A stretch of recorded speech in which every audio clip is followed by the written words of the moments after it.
point did Bob Arum or Frank Warren ever really sound up for that fight or excited by that fight? And, you can say, well, you knew about the arbitration. Of course I knew about the arbitration. The world knew about the arbitration. But we were told consistently by Bob Arum that there is absolutely no way this arbitration will get into that fight. It would affect that fight. And maybe I shouldn't have, but I believed it.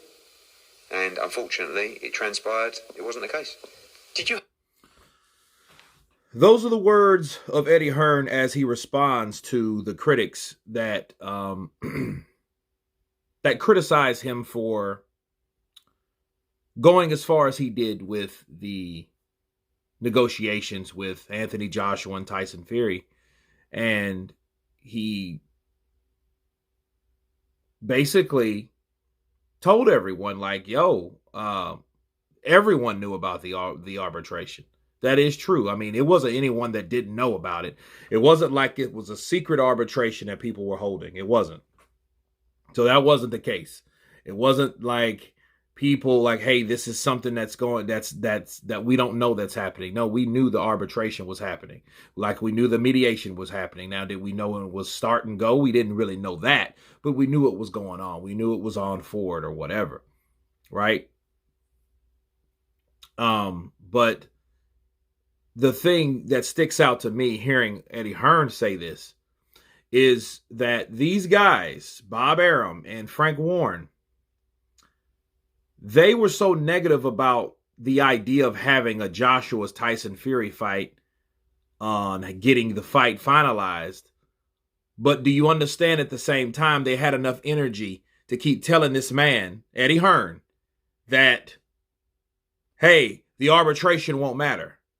Because that would have been the one thing, I mean the very one last only thing that he needed to hear to stop him and say, hey, let me pump my brakes and let me call Usyk's people on the line.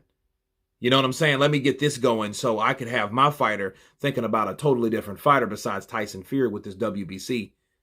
Because they're not talking right. They're not responding the way I need them to respond. But they were.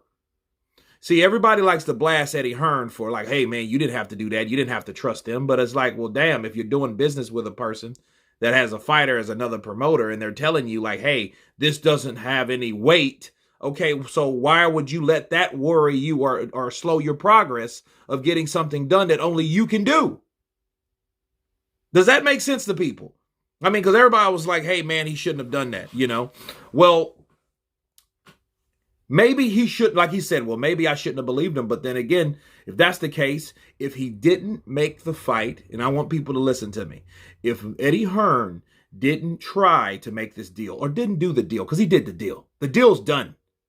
The deal was over, okay? The deal was over. Tyson Fury verified it because that meant who he talked to in Saudi Arabia was the result of all the progress that Eddie Hearn did throughout this whole time. Okay, so I want people to understand that. The deal was done. Okay? But here's the problem. The problem is Bob Arum and Frank Warren didn't really talk or didn't really want that fight to go down because they had their doubts anyhow. They had their doubts, but then they were expecting this man to fail. I already know what it was. They were expecting him to fail, so then they could say the narrative would be not because the fight didn't happen, not because they had to fight Deontay Wilder, but Eddie Hearn couldn't get the job done. That's what it was. Okay, why do you think they kept feeding him? No, that's the arbitration. Don't worry about it. They kept telling this man that. Because, I mean, Eddie Hearn's not an idiot. Do you think if he had any doubt, right? He had any doubt that this fight or that arbitration or Wilder had weight and what Bob Arum said wasn't complete bullshit. If he believed anywhere along those lines, he would have then said, you know what? This is what I'm going to do. I don't really believe you, and I don't think that I don't think that arbitration is going the way you guys claim it's going, so I'm going to back up. But if he hadn't done what he was set out to do, they would have said he didn't want it or he couldn't do it. Okay? That's all that really was. So, yeah, Eddie Hearn should be fuming. He should be more pissed off, him and Anthony Joshua, than anybody. Him, Anthony Joshua, and Joe Joyce. You know what I mean? Because all of those guys at this point, all of those guys have the shitty end of the stick. Because they don't get the progress, and they did all the work. Eddie especially. Because all those guys, he's not going to ever know if they ever met. But what we do here is they assured him, right? Hey, the arbitration won't matter. It won't matter yay or nay.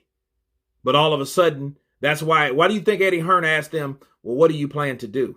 Are you going to talk to Al about step aside? Are you going to do this? They didn't do any of that shit because they already knew they was going to lose, and they already knew what Al Heyman was going to do.